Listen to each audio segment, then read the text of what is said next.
देखो असद, सच बात तो ये है कि मैं आपसे ये बात नहीं करना चाह रही थी, लेकिन अब नौबत आ गई है कि मैं चाहती हूँ कि मैं तुम्हें कुछ समझाऊं। मैं समझा नहीं। माशाल्लाह सालिया बाजी इतनी पढ़ी लिखी हैं, इतनी प्रोग्रेसिव हैं, न जाने क्यों उन्होंने ये बचकाना जिद पकड़ ली है कि तुम्हारी शादी उन्होंने सिर्फ मेहरीन से करवानी है। देखो बेटा, मुझे तो बचपन से यही लगा है कि सालिया बाजी ने हमारी मशल और मेहरीन में फ़र्क किया है। नहीं, मैं मानती हूँ कि मेहरीन से हमदर्दी करनी चाहिए, मुझसे बेहतर कौन जानेगा। मैंने पाल पोस के अपने घर में बड़ा किया उसको, लेकिन हमदर्दी का मतलब ये हरगिज़ नहीं कि किसी भी चोर नशई की बेटी को आप अपने बेटे के गले में डाल दें। मोमानी जान, मैं आपकी बात कुछ समझ नहीं पा रहा हूँ। इस हवाले से आप मुझसे ये बात क्यों कर रही हैं जब मेरी और मशर की ऑलरेडी बात हो चुकी है?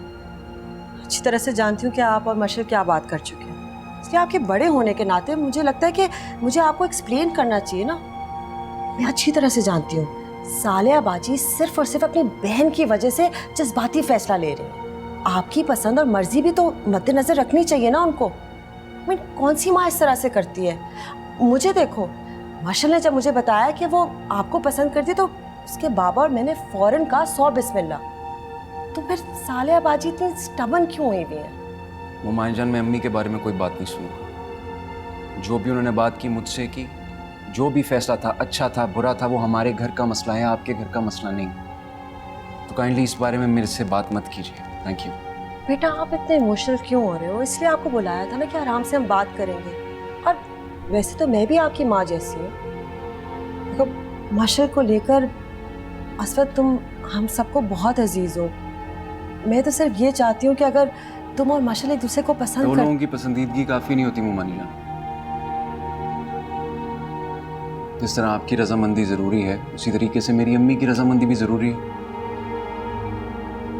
हाँ, और उनकी रजामंदी मेरे घर का मसला है, आपके घर का मसला नहीं।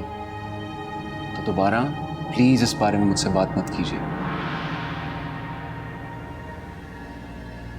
मुझे जल्दी है, मैं निकलता हूँ, बाद में चक्कर लगाऊंगा।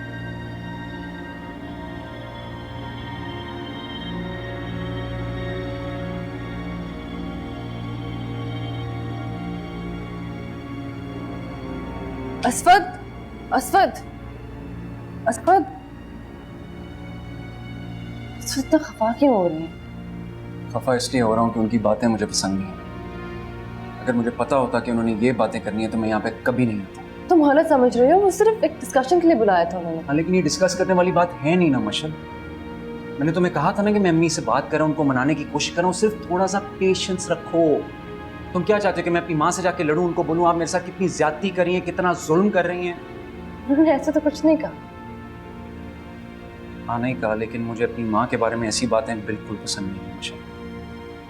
तुम जानती हो कि मेरी माँ ने मुझे किस तरीके से पाला है। मुझे इस तरह की डिसरिस्पेक्ट बिल्कुल पसंद नहीं है। और ये कहना कि मेरी माँ बहुत पढ़ी लिखी है लेकिन फिर भी बच्चों जैसी बात करे। हाउ वुड यू फील कि मैं तुम्हारी माँ के बारे में ऐसे बात करूँ? आपकी हर बात पप्पू जान से शुरू होकर उन पे ही खत्म क्यों हो जाती? उनके अलावा कोई नजर नहीं आता आपको? मामा ने जो भी कहा सिर्फ इसलिए कहा क्योंकि हम दोनों एक दूसरे में इंटरेस्टेड हैं। और हम रिश्तेदार भी तो हैं ना। रिश्तेदार हैं, इसलिए एक्सपेक्ट करता हूँ कि मेरी माँ की थोड़ी सी रिस्पेक्ट कर लो। मशर, ये मेरे घर के अंदर डिस्कस होने वाले मसले हैं, हर घर के अंदर डिस्कस होने वाले मसले नहीं हैं।